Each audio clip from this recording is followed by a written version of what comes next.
Welcome to Woodshop 101, where everything is made up and the points don't matter. Now meet the yin and yang of woodworking and the lady that keeps them in line, Jeremy, Drew, and Sam.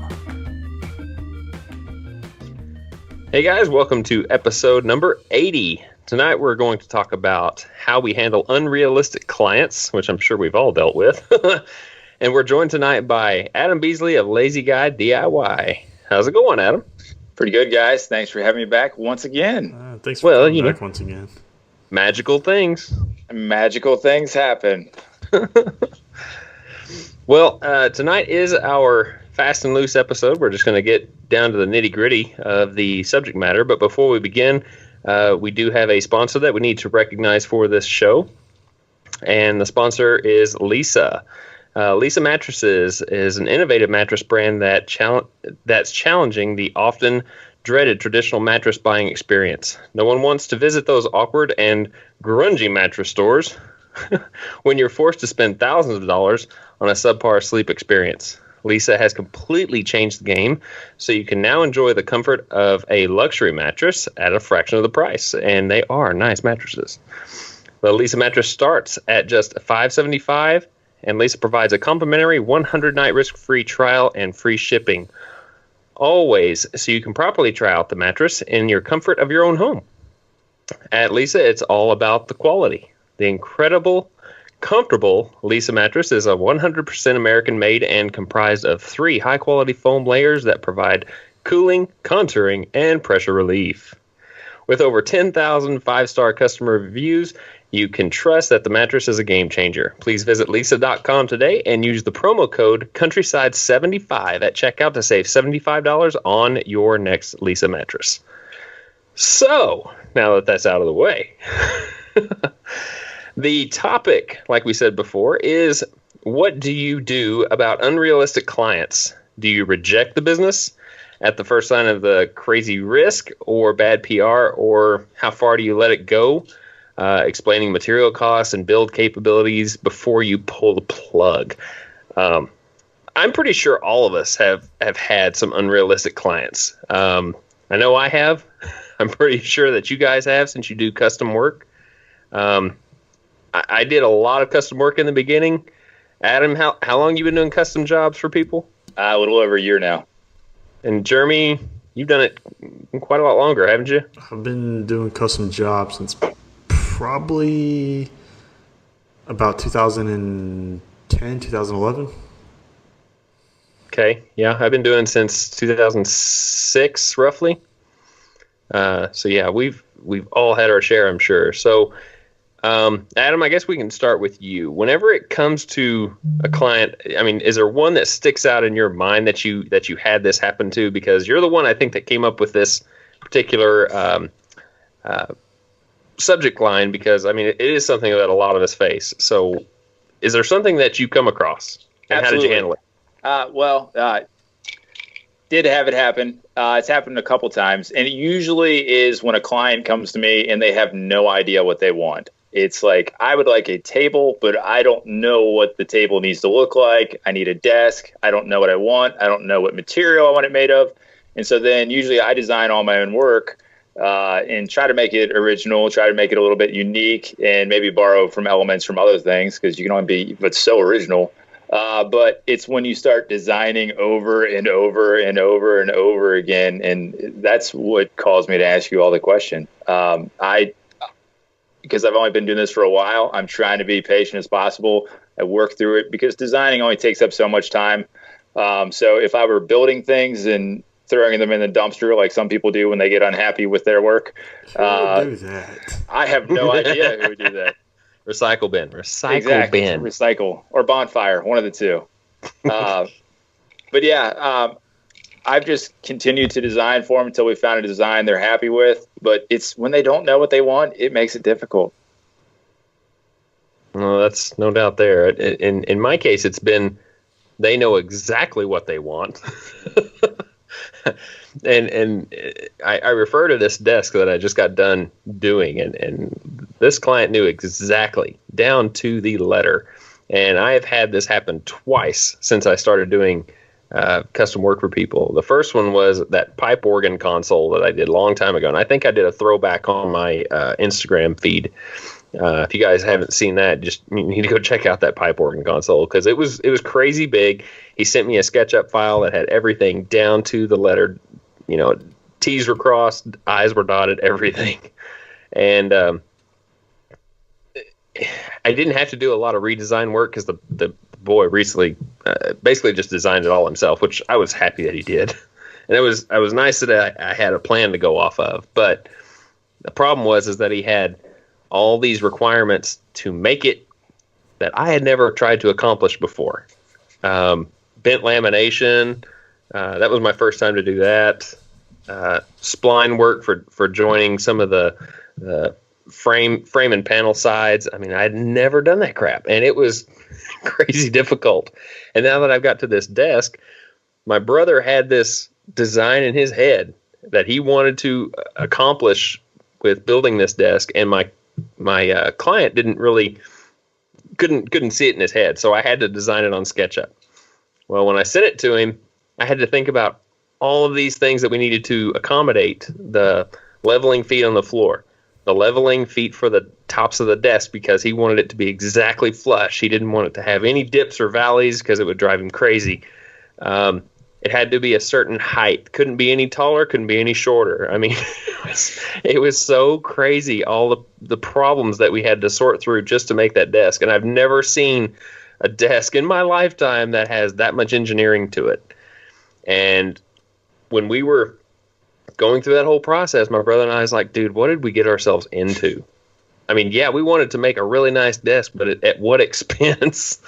And were we going to be sane when it was over?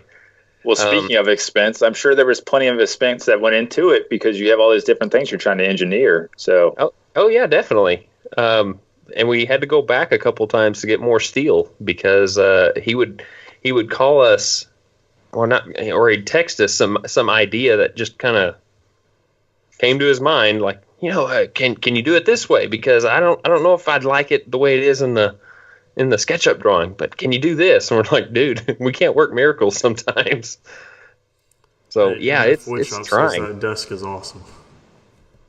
Oh, well, tell Mike thanks. You're telling Mike thanks. As long as he's watching. So, we are live, right? Yeah. You're live right now. Yeah. Yeah, this is weird. This is like our first Instagram live feed while we're on the show. Yeah. And here's the thing, I didn't really think this out, because literally I decided to do this 2 seconds before we went on air. So I'm having to hold my headphone up to the speaker, because if I took my headphones out of the computer, I would get the feedback through my microphone. So I will have to figure out how to do this better next time, because we're having a lot of comments. We'll have to do this again, because we're actually getting like questions and stuff. Oh man, this would be a good Q&A kind of setup. Yeah, we'll have to do this again. Well, see, Drew, now you can cuss on here. He can't bleep it because it's live. Then he has to go back after the show to bleep it. Yeah, but see, Instagram Live disappears once you're done. That's okay. True. And I doubt little 12-year-old kids are watching Instagram Live right now. They should be in bed. That's right. No, they didn't get to hear my sponsorship ad that I did. Oh, man. Yeah, they did. That's just so sad. So, all right, well, so both of you have dealt with it recently. Problematic customers, I feel like I've dealt with more of them than I have customers that are just open to letting me design it and get to work. Exactly like what you said, Adam, is you have customers that have like mahogany taste on a 2x4 plywood budget. Yeah. Oh, yeah. And I feel like, when I first started taking commissions in Texas, that's exactly what it was. Everybody wanted farmhouse tables out of construction grade 2x6s, 2x12s, or whatever. And then when it started moving and it started warping or whatever, they would get mad and get upset, and they would want you to come back. They would want you to remake it for free and all this other. And you try to educate them, but they don't understand. And then they start saying, "Oh well, This is how I want it to look. And in fact, I can tell you one time I remade an entire set of shutters for a customer because she showed me a picture. She says, "This is what I want. I want board and batten style shutters. I want them to all look real nice join." So, all right, awesome. So I went and made these shutters. You couldn't tell it. I mean, they looked like a solid panel. You couldn't tell the difference in boards. Grain match was awesome. I mean, I was super proud of these things. I wanted to put them on my house. And sure enough, I go to deliver them, and she goes, "That's not what I want. I don't want that at all." Well, what do you mean you don't want that? Oh, I want to see the individual planks of wood. I want it to, I want to be able to see the difference in them. Okay, well, that's not what you wanted, or that's not what you said. Well, that's not what I want. So I took it back, and I spent probably 2 days trying to figure out how to, route some grooves back in it. And finally, I ended up scrapping it all and completely rebuilding them I pushed all my other work back another week just so I could get these done and get them installed. And they looked pretty awesome when they were done. But the fact is that to make this customer happy and to keep her coming back, I had to just bite the bullet and rebuild them how she said she wanted them this time. So lucky for me, I had both sets. So I took both sets when I delivered them and was like, all right, which one do you want? So, dealing with them, it's hard. Now, because I am not necessarily trying to find customers, if I start getting a problematic customer and I just don't, I get that feeling, that gut feeling, you're like, oh, this is just not, it's not going to be good. There's going to be no pleasing them. I purposely quote them high. I quote them extra high, and I'm like, all right, here's my thought behind it. Either the price is going to scare them away, and they're going to be like, no thanks, I'm gone, or they're going to pay it, and I'm getting paid to deal with their BS. It's worth your time. Exactly. So I make that price high enough that it would be worth my time to deal with their BS. And all said and done, if it comes out and they weren't that problematic customer that I felt like they were going to be, and I took on that job and I got through it, then I'll give them a break on the end, and then they'll keep coming back. But that's how I deal with it now. Is I'm just like, without telling you no, I'm not going to do it because I don't want to have that reputation. I don't want them going out and be like, oh, well, he denied my work and blah blah blah. Now, would I care if they go out and tell everybody that I'm expensive? No, not at all. I don't want to be known as somebody that builds $1,000 tables for $300. So if they go around and tell everybody, oh, he quoted me high, he seems like a nice guy, but I didn't accept it because I couldn't afford it. Fine, go around and tell people that. That's okay by me. So Jeremy, do you ever send pictures to your clients while you're building or before you're done so they kind of have an idea of what they're getting? Yeah, usually I'll send like sneak peeks like, oh, hey, we're at this stage now. But I have them in all the time. In fact, early on I invested in all the samples of Minwax, like all those little cards that you see at like Home Depot and stuff. I bought those from Minwax, and I did the same thing for the entire General Finishes line. So when they come to pick out, I lay out all the samples, and I said, here you go, start picking. And based on your budget, based on your time frame, this is what you get. That way, when they go to deliver that piece, if it's not the color they want, that's the color they picked. And I write it down right there. And throughout the process, I'll have them stop by and check it out and make sure that's exactly what they're wanting.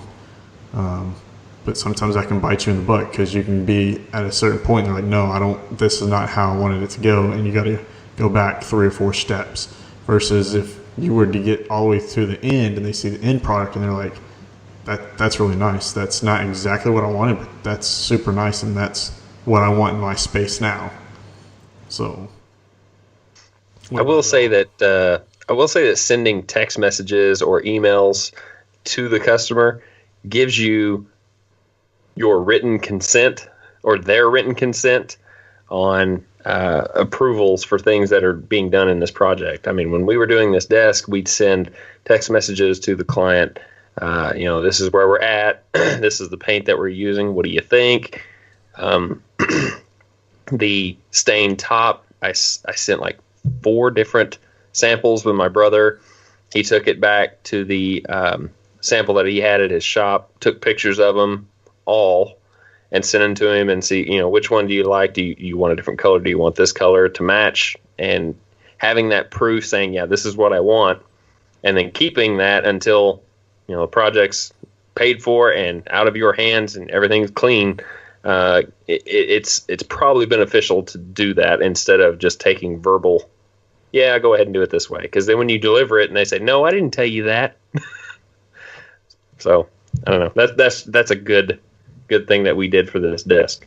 Yeah, I absolutely do that on all mine, where, especially even if it's friends, where I'll say, okay, you need to email me through my business email address if we're making any decisions, price, quotes, first looks, anything like that, just to keep it all organized. It's all there so I know where to find it. And especially with friends, because those are the ones that can easily jump back on you in the end sometimes. They're like, oh, you said you're going to do this, but when a client sometime maybe somebody you've never worked with before, sometimes they're usually afraid to speak up about something, but friends will jump all over you given the chance because they know you. So, Yeah, absolutely. And then you're more likely to let them get away with it because you don't want to burn those relationships. So we just had a comment from Inspired Woodworks WI. It says, my buddy bid a contract job $40,000 higher just because he didn't want to do the job, and the customer still took it. Well, that would be worth his time, though. That's a pretty big jump. Yeah, it's a real big jump, but yeah. I think he's been undercharging. It's a city. Yeah. And it's like Or at least the budget to raise his prices. Yeah. So, all right. Well, we have anything else to cover on that? Have you ever pulled the plug on somebody, Adam? I have not at this point. I've only been doing it for a little bit, but I've put off projects. I actually have one right now that I've put off for a year, just because I wasn't ready to make it. And I was going to ask you all about it last show. It's 2 massive sets of French screen doors. They're 94 inches tall, and they're a complete custom build. I've never done doors like that before. They need to have the bevel in the bottom. So I've put it off for the year. I just told the lady I wasn't ready yet. So I'm going to start it here hopefully in the next month or so. But it was too much for me. I wasn't prepared, wasn't ready, didn't have the tools for it. Yeah. So they're going to be screen doors, you said? They're screen doors. They're going to be French screen doors. They're going to be side by side, and there's two sets of them. So, and they're massive. They couldn't get people to custom make them for them, or the company that they got their doors from, because they don't make screen doors that big. So I'm afraid of obviously it warping and everything else because they are that big. And what material to use because they're going to be full sun. I'm still trying to figure out the best way to make them. Yeah. At that point, though, I would push her towards a higher quality material than like absolutely. Pine. You need to go with like a mahogany, white oak, something like that's very weather resistant. Mm-hmm. Or even teak if they could afford it. Yeah. Or even go with like a Western red cedar. Some people mention poplar also are better for screen doors, but white oak is what I was thinking. Yeah, so poplar wouldn't be bad if you're going to paint it. I mean, you can't. It is going to be painted. Yeah. So you can get away with poplar because it'll be a little bit lighter, and it's a little bit softer and easier to work with. Plus, the straight grain really helps with keeping it from warping too bad. Yeah. So poplar may not be a bad option. I would shoot the price for white oak, and if she comes back and says it's too high, then rework it for poplar. But yeah, because Poplar takes a paint real well. Yep. So yeah, it wouldn't be a bad choice. So that's excellent. That's gonna be interesting. Are you having to build the door jambs for it as well? No, what's nice is it's the way it's set up. The doors are already inset that are there now. I've got a good 5 inches before from the outside of the frame and the jamb into the doors. And it's wood also, so I can mount right to it with some hinges and then put a stop right in the middle. So obviously don't bang inward. So, but yeah, I mean, it's a huge space. 96 inches is pretty tall for a door, and then they're extremely wide too. So. Are they going to be wider than 35 inches per door? Yes. You might have a problem with sag. Okay. So I wonder about getting some big hinges for it, but yeah. Yeah. Yeah. Do you know exactly how wide each door will be? Oh, or roughly. I don't have it in front of me. I think that it's almost, the space is almost 96 by 96. So they're almost 45 inches, 48, somewhere around there. Oh, yeah. So you may have a problem with door sag. Okay. Just being how wide it is. And especially if it's going to be a screen door, which means it's going to be kind of similar to a frame and panel, which means you're going to lose rigidity going across the door because it's not going to be a solid piece of wood. Well, the bottom's going to have the inset bevel in there too. So it's going to have that panel, which will help a little bit with making it more rigid. But yeah, only on the bottom. Yeah. How big is it going to have though? The panel on the bottom? Yeah. It's probably only about 2 feet tall, 24 inches by whatever. I mean, like I said, that might add some rigidity. But not a lot. Yeah. They're matching their doors that they have behind it. And then it's custom doors they have there too. So that's probably why the custom guy didn't make it. He says, I can't do these. These are impossible. So she's asked me, and I put it off for a year, and then I won't be able to do it. I'll just give him a beer or something. That's the one thing that, you probably want to talk to the customer about is if the doors don't sag right away, over time, a 45-inch door is probably going to sag. And that's why you see most door openings that's over 35 inches usually go with like some kind of sliding door, like a pocket door, or Gotcha. They go with a barn door, just because it's supported across the top. Yeah. So. Yeah, gravity doesn't have an effect on it. Yeah. Yeah. Well, you might have to take this customer in person, visit their doorway that they're wanting you to build for, and just explain the physics of that door and the deal with the doors that they have right now. They're solid. They're not screened. They're not so lightweight, so they're not gonna sag like these screen doors will. So you might just have to break it down into A, B, C, D for them, and they take it, but it's going to take a lot of physics to engineering to figure that out. So I'm the difficult customer this time. But you can pull the plug anytime you want. Oh yeah. I would say that if you feel that it's outside of your scope of practice, then I would consider long and hard about taking it. Yeah. Oh yeah, To absolutely. pass it on. Well, you'll have to keep us updated. You'll have to let us know how that's going. Yeah, no problem. I don't think I've passed up a project yet, and that might get me in trouble one day. I have not pulled the plug on a customer. I should have several times, but I haven't. So it's I don't know. I don't know if I could. It's hard. I guess if I had to, I could, but that's really why when I write my estimates, I require a 50% retainer at the beginning, and once I purchase the materials, the entire 50% retainer is non-refundable.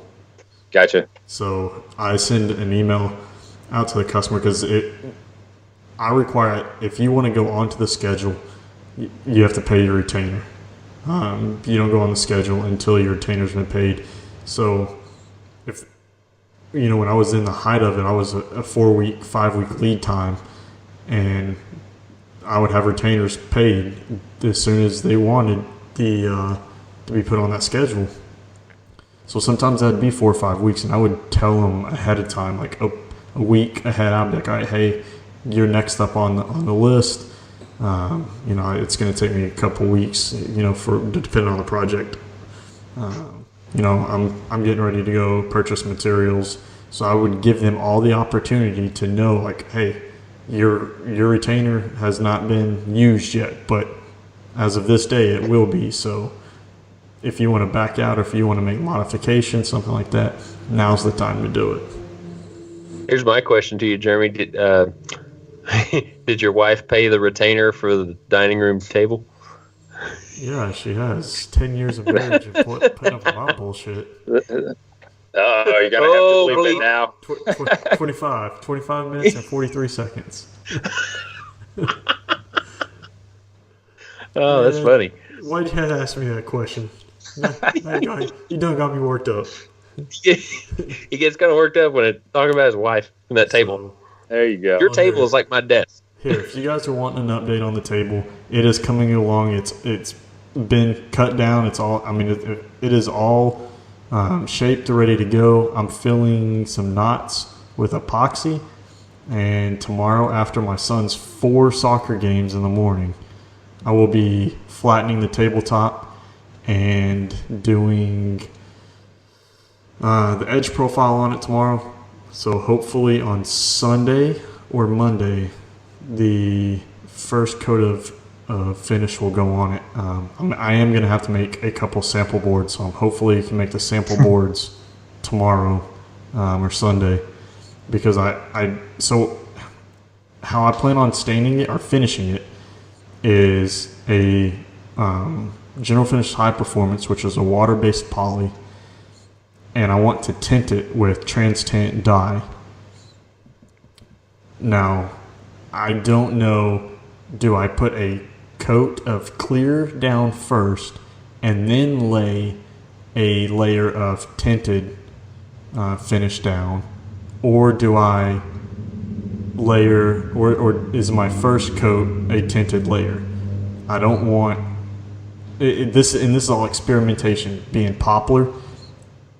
And poplar's not known to blotch, so I'm thinking my first coat I would tint and lay it down, but I don't want it to get uneven. So yeah, I would think you would definitely go first coat so you get the most seepage into the grain and everything, because I mean you don't want to block it all with a clear coat on first. Yeah, I know. So Diami Plaki from Modern Woodworkers Association has done that in the past, tinted clear. So I'm going to probably reach out to him. I'll probably email him tonight and see what his advice is. Yeah, his turnaround time's a lot quicker too. Yeah. So just teasing you. We'll see. Well, since we are on Instagram Live, I mean, we could do something a little special. We could just give a quick update what we're up to right now. Yeah. I am. If you guys saw my Instagram post today, I have misplaced my microphone transmitter, so I'm going to be out of my normal comfort zone doing my video tonight, and I got to get it done tonight so I can edit it tomorrow and have it aired by Sunday. But I am going to be making an attachment for my crosscut sled with dust collection. I am doing the miter jig attachment, so I'll be getting rid of one of the jigs that I have in my lumber cart and replacing it with this one. So I'm curious to see how well the dust collection will work with it. So that's where I'm heading out as soon as we're done here. Right. But you, Adam? Well, I can actually give a special update. I got the approval to do it. That next week, I signed on with Home Depot for their prospective team. So I'm going down to Atlanta. So probably by the time this airs next week, I'll already be down there for the week. And I'm going to be part of their tool team, where we're going to be reviewing a bunch of tools for them. going to be in a bunch of their media. It's going to be awesome. So I'm really excited about it. So you're going to see a lot more of me, I think. Well, that's good. Man, I'm glad I didn't have to follow that. Yeah. Crap. Well, I got to go back to work on Monday. Well, I got to go to work on Monday, then fly down to Atlanta on Tuesday for the week. So I have 1 day of real work I have to do, and then go do that fun stuff. So, Well, I will. I'll be in your neck of the woods come Saturday, and I'll be there for 2 weeks. So, creepy. So you'll be staring out my window. Hey, you know what you should do is drop off my shirt. Oh, hey, I could do that. I could, or you could just come down to Williamsburg and pick it up. That's true. It's only like 30 minutes. Give or take. I could. My shirt, Jeremy. Yeah, we'll have to see. We'll have to try to get together. I'll be there from the 29th through the 13th. So Gotcha. I mean, Yeah, you well- know, if you're not too busy with this Home Depot thing now, you know, Well, you know, I'm not too good for you. It's Sam that's too good for all of us. it's Sam's. That's Both Sams. That's Sam's. right. Sam's. This was supposed to be the kickback throwdown tonight with Sam Ryan Designs, and she blew us off. Yep. Mhm. She keeps telling me, keep asking. One day it'll happen. You Yep. know, you keep asking, and you're just gonna keep blowing us off. Thanks, Sam. You know, We're gonna I cry wore ourselves my- to sleep now.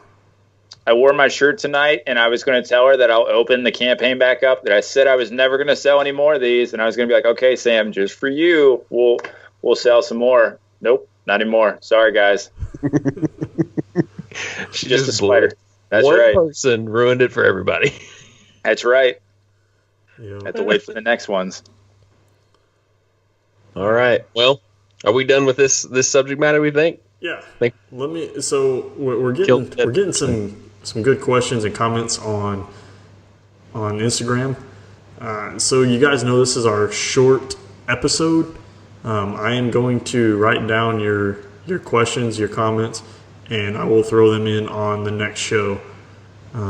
So the next show that comes out in like a week from Monday, you will have some of your questions answered over there. So We may have to do something like this, like a little more planned out. I'll have Yeah. to figure it out because my hand's asleep right now and it hurts. I can tell it's kind of shaking around a little bit. Yes, it's hurting. All right. Yeah, and let people know when you're going to be on too. So Oh yeah, true that. So you can ditch us, but I'm busy. I can't watch this. They're live. I'll ask questions. Yeah, I'm afraid with the questions that you're gonna ask. You have to bleep them out. Like bleep bleep bleep bleep bleep. Can Adam. we bleep?